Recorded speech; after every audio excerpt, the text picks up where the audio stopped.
આવતીકાલથી કડકડતી ઠંડી માટે તૈયાર રહો. રેનકોટ હવે માળીએ ચડાવી દેજો અને માળિયામાંથી ધાબળા, સ્વેટર, ગરમ જેકેટ અને ટોપી સહિતના ગરમ વસ્ત્રો ઉતારી લેજો, કેમ કે આવી રહ્યો છે કડકડતી ઠંડીનો રાઉન્ડ. હવામાન નિષ્ણાંત અત્રેય શેટ્ટીએ આગાહી કરી છે કે ગુરુવારથી આવી રહ્યો છે ઠંડીનો પહેલો જોરદાર રાઉન્ડ. ગુરુવારથી થવા લાગશે શિયાળાનો અહેસાસ. શનિવાર સુધીમાં કડકડતી ઠંડી પડી શકે. તાપમાન ગગડીને 10 થી 12 ડિગ્રીએ પહોંચવાનું અનુમાન છે. કેટલાક વિસ્તારમાં 14 થી 16 ડિગ્રી પહોંચી શકે છે તાપમાન. હવે સવારે થશે ફૂલ ગુલાબી ઠંડીનો અનુભવ. મહત્તમ તાપમાન ઘટીને 26 થી 28 ડિગ્રી થવાની સંભાવના છે. અમદાવાદ, વડોદરામાં 14 થી 16 ડિગ્રી ઠંડી પડી શકે. રાજકોટમાં પણ 14 થી 16 ડિગ્રી અનુભવાઈ શકે. ઉત્તર ગુજરાતમાં 10 થી 12 ડિગ્રી સુધી ઠંડી ગગડી શકે છે. વેસ્ટર્ન ડિસ્ટર્બન્સના કારણે આવશે ઠંડીનો રાઉન્ડ. સૂકા પવન ધ્રુજાવી દેશે. ગુજરાતમાં માવઠાના મારમાં તો રાહત મળી છે, પરંતુ વહેલી સવારે ગાઢ ધુમ્મસનો કેર જોવા મળ્યો છે. સવારે સ્થિતિ એવી હતી કે ગાઢ ધુમ્મસને કારણે હાઈવે પર વિઝિબિલિટી ઘટી ગઈ અને વાહન ચાલકોને દિવસે પણ હેડલાઇટ ચાલુ રાખવાની ફરજ પડી.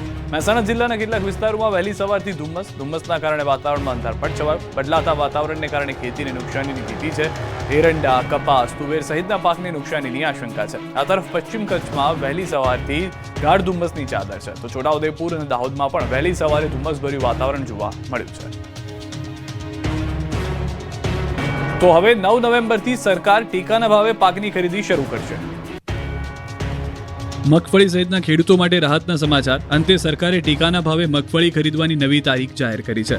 કમોસમી વરસાદની અણધારી આફતના લીધે રાજ્યના અનેક ખેડૂતોને ઊભા પાકને નુકસાન થયું, જેથી ટેકાના ભાવે મગફળી ખરીદી શરૂ થઈ ન હતી. હવે રાજ્યના ખેડૂતોએ પકવેલ મગફળી, સોયાબીન, મગ અને અડદની ટેકાના ભાવે ખરીદી કરાશે. આ ખરીદી 9મી નવેમ્બરથી શરૂ કરવામાં આવશે. ગુજરાતમાં 9.32 લાખથી વધુની ખેડૂતોએ મગફળીના વેચાણ માટે રજીસ્ટ્રેશન કરાવ્યું છે. સરકાર દ્વારા મગફળીનો મણનો ટેકાનો ભાવ 1400 રૂપિયા જાહેર કરાયો છે. આ અંગે કૃષિ મંત્રી જીતુ વાઘાણીએ જાહેરાત કરી કે ખેડૂત દીઠ 125 મણ મગફળીની ખરીદી કરાશે. જરૂર જણાશે તો વધુ કેન્દ્રો ખોલાશે. ટેકાના ભાવમાં પ્રતિ ક્વિન્ટલ 480 રૂપિયાનો વધારો કરાયો. બીજી તરફ પાક નુકસાનીનું સહાય પેકેજ ટૂંક સમયમાં જાહેર કરવાની પણ વાઘાણીએ ખાતરી આપી.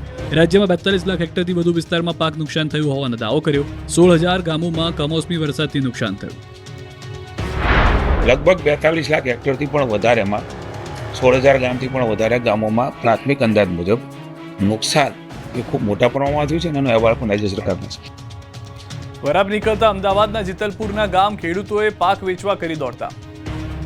ભાવ નથી મળતો અમને. ઓકે.